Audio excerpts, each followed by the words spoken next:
Karnataka government is very happy to announce that today we are declaring as non-nationalized state.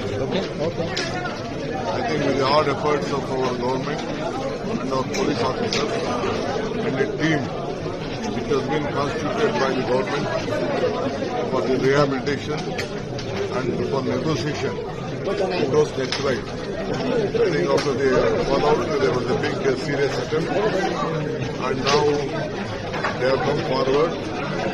About 6 people have been surrendered today. One is from Tamil Nadu, one is from Kerala, and 4 are from Karnataka. So today the Deputy Commissioner has issued an order. I think they came and given some lot of demands on the various issues to help their community.